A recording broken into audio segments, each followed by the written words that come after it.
नमस्कार बंधू भगिनींनो, आपल्या सगळ्यांचं सहर्ष स्वागत आहे स्वास्तिकम या माझ्या चॅनलला। आज मी आपल्यासाठी सचित्र भक्ती विजय कथासार यातील पुढील कथा घेऊन आलेली आहे। आणि आपल्याला जर हे कथासार आवडत असेल, आपल्याला दिलेली सगळ्या संतांची माहिती जर आपल्याला नक्कीच आवडत असेल, तर आपण माझ्या चॅनलला सबस्क्राईब करा, माझ्या व्हिडिओला लाईक करा आणि आपल्या आप्तजनांपर्यंत हे शेअरही करा, जेणेकरून ही सगळी माहिती सगळ्यांपर्यंत पोहोचेल। विठ्ठल विठ्ठल जय हरी विठ्ठल, विठ्ठल विठ्ठल जय हरी विठ्ठल, विठ्ठल विठ्ठल जय हरी विठ्ठल। अध्याय 19 जगमित्र नागा। परळी वैजनाथ येथे एक ब्राह्मण राहत असे। जगमित्र नागा असे त्याचे नाव होते।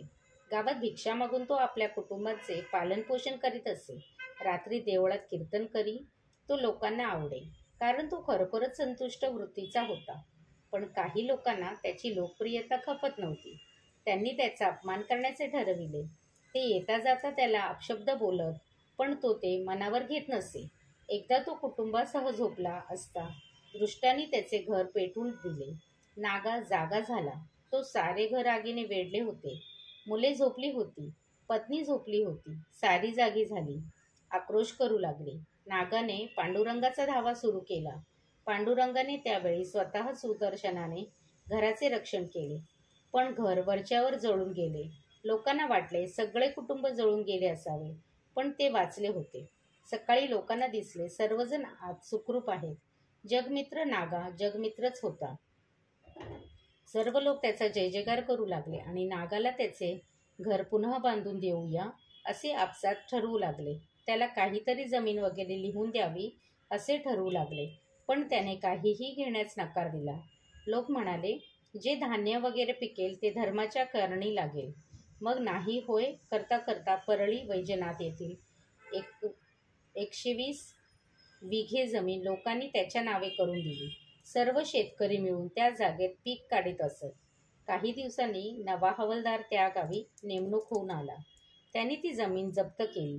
लोकांनी त्याला पुष्कळ प्रकारे समजावून सांगितले, ती जमीन जगमित्र संत नागाला धर्मार्थ दिली आहे। तुम्ही कशाला धर्माची आड येता? पण तो ऐकेना। तो उन्मत्तपणे जगमित्राला म्हणाला, तू जगमित्र आहेस ना, मग व्याघ्राचे दैवत आम्हाला देवप्रतिष्ठेला पाहिजे। तू वाघ वश करून आणून दे, नाहीतर सर्व इनाम जप्तच राहील। तू हे केलेस तर जमीन परत मिळेल। जगमित्राने वाघ आणून देणे कबूल केले।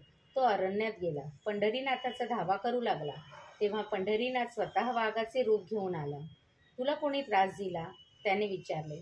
मला दाखव, मी त्याला तात्काळ खाऊन टाकतो। नागा म्हणाला, हवालदार माझा परममित्र आहे।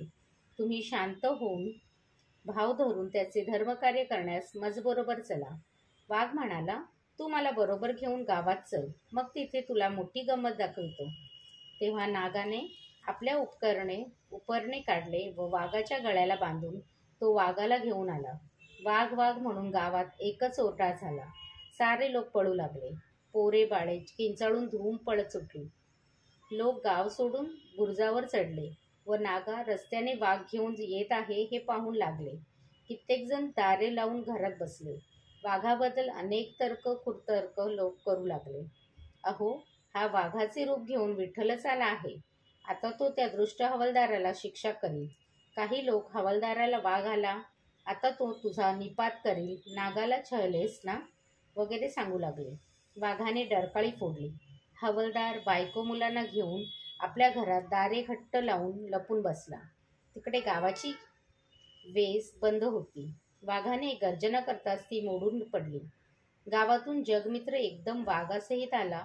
तो हवालदाराच्या घरापाशी, हवालदार, अहो हवालदार, वाघ देवप्रतिष्ठेसाठी हवा होता ना, आपल्याला आणला आहे। घरात लपून काय बसता, उघडा दार। जगमित्र हवालदारास हाका मारू बोलवू लागला। गावात सारे लोक चिडीचीप झाले होते। हवालदार आत बसला होता। तो गप्प होता। तेवढ्यात वाघाने प्रचंड डरकाळी फोडली। हवालदार आत रडू लागला।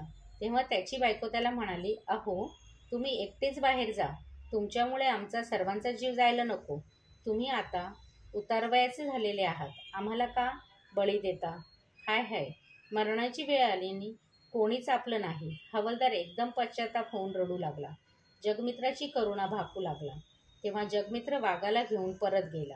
अरण्यात जाऊन वाघाच्या ठिकाणी विठ्ठलाचे चतुर्भुज रूप धारण केले व आपण प्रिय भक्तास आलिंगन दिले.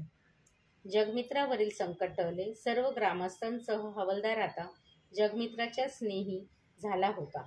घर जाणारे लोक आता जगमित्राच्या संगतीने भगवत भक्त झाले होते.